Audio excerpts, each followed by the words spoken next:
नमस्कार प्यारे बच्चों। पिछली कक्षा में हमने लिंग के बारे में पढ़ा था, इसकी परिभाषा, इसके भेद। हिंदी भाषा में पुल्लिंग के दो भेद होते हैं, पुल्लिंग और स्त्रीलिंग। लिंग की पहचान और नित्य पुल्लिंग रहने वाले शब्द, नित्य मतलब हमेशा पुल्लिंग रहने वाले शब्द, और ऐसे ही नित्य स्त्रीलिंग रहने वाले शब्दों के बारे में पढ़ा था।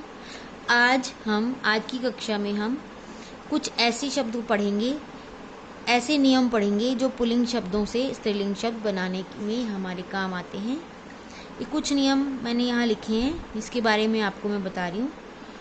कुछ प्रत्यय, कुछ शब्द ऐसे हैं जिनको जोड़कर हम पुल्लिंग शब्द से स्त्रीलिंग शब्द बना सकते हैं।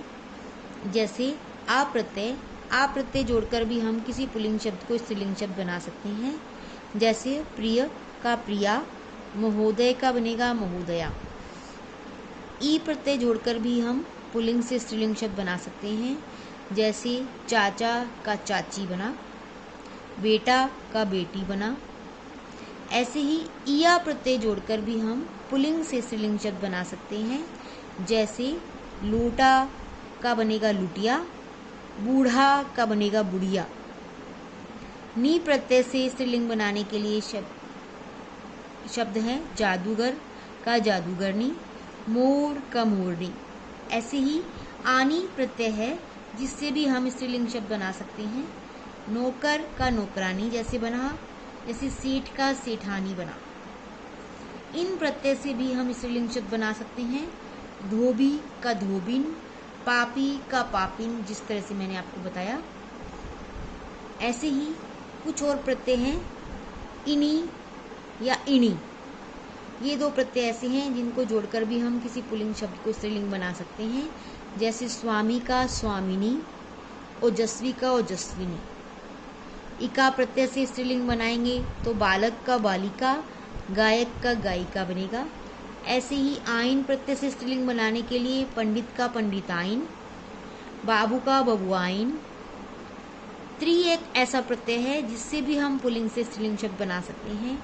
जैसे अभिनेता का अभिनेत्री, दाता का दात्री।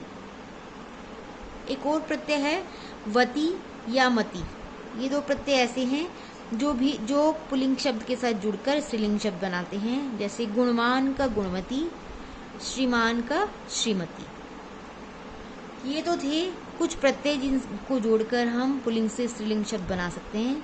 लेकिन कुछ ऐसे प्रचलित शब्द हैं जिनमें कोई नियम लागू नहीं होते, वो वैसे ही पुल्लिंग से स्त्रीलिंग शब्द हमें समझने चाहिए। जैसे पिता माता, पति पत्नी, पुरुष स्त्री, बाप माँ, भाई बहन।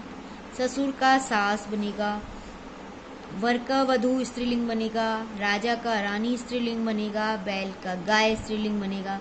इन शब्दों में कोई नियम लागू नहीं होता, ये हम पुल्लिंग से स्त्रीलिंग पढ़ते ही आते हैं। और जिस तरह से हमारा मेंटल लेवल अप होता जाता है, हमारे को इन चीज़ों का ज्ञान होता जाता है कि कौन सा शब्द पुल्लिंग है और कौन सा शब्द स्त्रीलिंग है। ये था आज का हमारा पाठ लिंग। आशा करती हूँ आपको समझ आ ही गया।